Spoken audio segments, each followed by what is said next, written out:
Hi everyone and welcome to my YouTube channel Lead Your Life. Myself Dr. Monica Gupta and I am third generation homeopath of my family working as medical officer under Bihar government.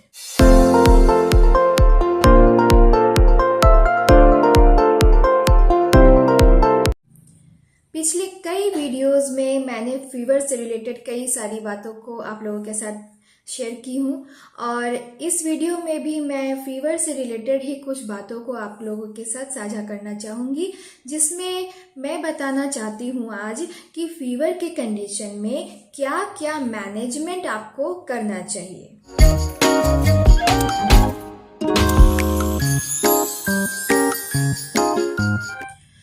जब भी किसी को fever हुआ तो सबसे पहले जो बात ध्यान देने योग्य है, हमें ध्यान रखना चाहिए, वो है कि उसके बॉडी में पानी की कमी ना हो। उसके लिए हमें पेशेंट को थोड़े थोड़े इंटरवल पर यानी फ्रिक्वेंटली थोड़े थोड़े मात्रा में पानी पिलाते रहना चाहिए।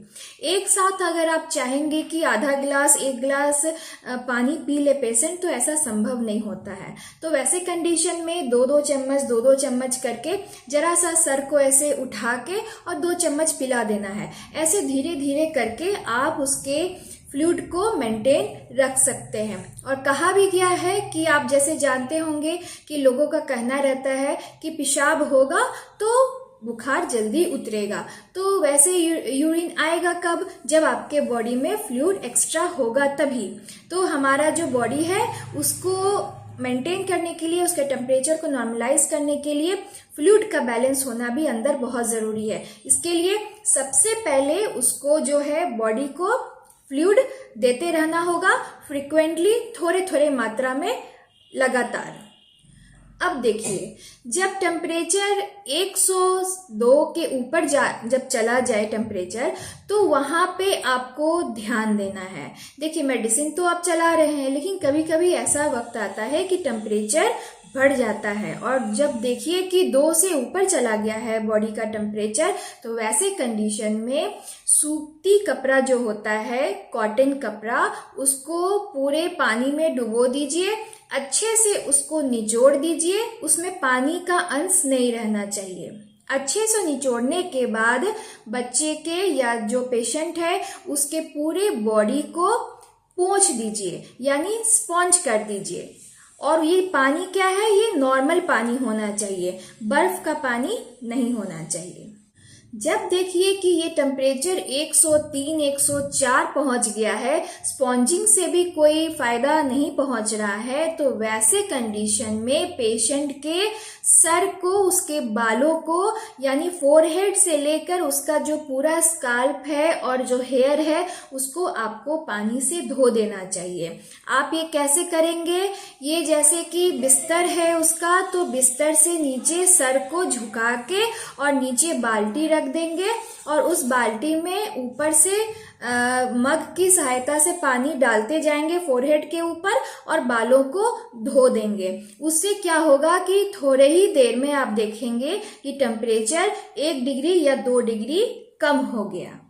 साथ में 101 के ऊपर जब बॉडी का टेम्परेचर जा रहा है पेशेंट का, तो ऐसे कंडीशन में सर पे यानी फोरहेड पे आपको स्पॉन्जिंग करना है, यानी कि भींगे कॉटन कपड़े का इस्तेमाल करना है, बिल्कुल निचोड़ के, उसमें पानी का अंश नहीं रहना चाहिए। ये जो स्पॉन्जिंग है आप गर्दन के पीछे कर सकते हैं, कान के पीछे कर सकते हैं, फोरहेड के पास में कर सकते हैं। इससे क्या होगा कि टेम्परेचर जो है वो ज्यादा इनहैंस नहीं करेगा।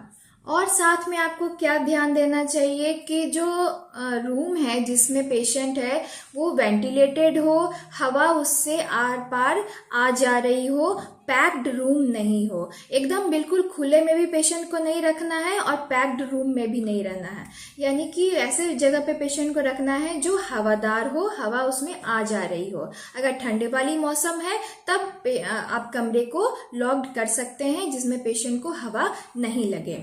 और उसके साथ में जब फीवर है पेशेंट को, और आपको क्या करना चाहिए, तो उसका जो पाम्स है और जो सोल है उसको सूती कपड़े से झाड़ना है। झाड़ने का अर्थात ये हुआ कि कपड़े को आप ले लेंगे और इस पाम को ऐसे ऐसे करके हल्के प्रेशर के साथ इसको रब करते हुए नीचे की तरफ झाड़ेंगे। ऐसा आपको करना है, जैसे लगे कि इसमें कुछ लगा हुआ है, आपको ऐसे करके निकाल के नीचे की तरफ गिराना है, तो इसको झाड़ना बोलते हैं। हमारी दादी और हमारी माँ जो थी वो ऐसा किया करती थी फीवर के कंडीशन में, और फीवर में बहुत रिलीफ होता था। तो ये एक प्रक्रिया है, ये बुक्स में तो नहीं लिखी रहती है, लेकिन ये बहुत अच्छा प्रिवेंटिव प्रोसीजर है जो अक्सर मैंने देखा है करते हुए, और इससे फायदा भी होता है। तो पाम्स और सोल्स को क्या करना है कि सॉफ्ट कॉटन कपड़े से झाड़ना है, हल्के हल्के हाथों से प्रेशर देते हुए। इससे बहुत ज्यादा फीवर में रिलीफ होता है। तो यहाँ तक तो हमने जाना कि क्या क्या प्रिवेंटिव मेजर्स हमें लेनी चाहिए, और साथ में आपको होम्योपैथिक मेडिसिन जो मैं आगे के वीडियो में बताऊंगी वो आपको चलते रहने देना है। वैसे भी फीवर जब किसी को आया है तो इसको ठीक होने में, कम होने में 1 से 1.5 दिन का समय लग ही जाता है। ये किसी पैरासीटामोल की तरह काम नहीं करता है। उसमें क्या है कि आपने दवा दिया और जो आपका फीवर है वो कम डाउन हो जाएगा, नीचे आ जाएगा। लेकिन जो होम्योपैथिक मेडिसिन है वो अपने एक लेवल पे काम करती है। वो क्या करती है कि आपके अपने इम्यून सिस्टम को बूस्ट करती है, ताकि जो बॉडी आपका खुद का लड़ रहा है इन्फेक्शन से, जिसके कारण ही ये फीवर आया है, तो उसमें उसको लड़ने में मदद हो और वो इन्फेक्शन जल्दी खत्म हो जाए। तो ये एक प्रॉपर वे है ट्रीटमेंट करने का होम्योपैथिकली। तो आपको होम्योपैथिक मेडिसिन चलाते रहना है। इससे क्या होगा कि फीवर से लड़ने की क्षमता आपकी बनी रहेगी और वो इन्फेक्शन जल्दी से जल्दी आपके शरीर से निकल जाएगा। फीवर के कंडीशन में जितना ज़्यादा तकलीफ पेशेंट को होता है, उतना ही रिस्पॉन्सिबिलिटी वहाँ जो उसकी देखभाल कर रहे होते हैं पेरेंट्स या उसके जो गार्जियन, उसका बनता है। क्योंकि जो आपका केयर टेकिंग का जो प्रोसेस है, सिस्टम है, उसमें बहुत ज़्यादा आपको वहाँ पे पेशेंस रख के पेशेंट की सेवा करनी पड़ेगी फीवर के कंडीशन में। फीवर एक ऐसा आम कंडीशन होता है जिसमें जनरली क्या है कि पेशेंट बहुत ज़्यादा घबरा जाता है और पेशेंट के साथ वाले भी घबरा जाते हैं और जल्दी से ही क्या करते हैं कि पैरासीटामोल खाने की तरफ दौड़ते हैं। तो ये कंडीशन है जिसमें आपको अपने बॉडी को छोड़ देना है। मतलब छोड़ देना है ऐसे मैं नहीं कह रही हूँ कि बिल्कुल ही छोड़ देना है। हमेशा ध्यान देते रहना है, पेशेंट के एक्टिविटीज को निगरानी करते रहना है कि कहीं ये टेम्परेचर ज़्यादा बढ़ तो नहीं रहा है, बढ़ने भी नहीं देना है। मैंने जो प्रिवेंटिव मेजर्स बताए उसको करते हुए होम्योपैथिकली जो ट्रीटमेंट है वो देते रहना है। हाँ, कभी ज़रूरत पड़ सकती है जिसमें आपको पैरासीटामोल खाने की ज़रूरत पड़ जाए, लेकिन ये नौबत बहुत रेयर कंडीशन में आती है। तो इस चीज़ का ध्यान आपको देना होगा और पेशेंट का हमेशा उसको अपने नज़र के सामने देखरेख में रखना होगा कि क्या उसमें चेंजिंग आ रहा है, क्या बदलाव आ रहे हैं, क्या एक्टिविटी पेशेंट कर रहा है फीवर के दौरान। ये सब आपको ध्यान देते रहना होगा। पेशेंट जब ठीक हो गया, यानी कि जब उसका फीवर डाउन हो गया, तो पेशेंट को क्या होता है, जनरली हमने देखा है कि पेशेंट को खाने की इच्छा होने लगती है, क्योंकि उसने 1-1.5 दिन से कुछ खाया नहीं होता है। तो पेशेंट को क्या है कि कुछ चटपटा खाने का इच्छा होता है। लेकिन वहाँ जो केयर टेकर है उन्हें ये ध्यान देना होगा कि जैसे ही पेशेंट का टेम्परेचर डाउन होता है, वैसी स्थिति में कोई भी सॉलिड फूड उन्हें तुरंत अचानक से नहीं देना चाहिए। तो वैसी स्थिति में आपको सेमी सॉलिड, पहले तो आप उनको लिक्विड खाना देना स्टार्ट कीजिए।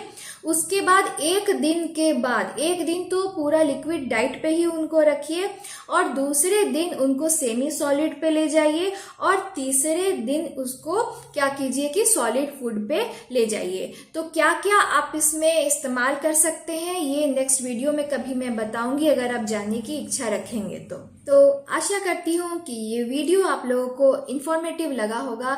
तो इस वीडियो को ज़रूर से ज़रूर शेयर कीजिए और इस चैनल पर नए हैं तो इसे सब्सक्राइब भी ज़रूर कीजिए। तो मिलती हूँ नेक्स्ट वीडियो में ऐसे ही कुछ इन्फॉर्मेटिव बातों को लेके। तब तक के लिए take care of yourself and be happy. Bye bye.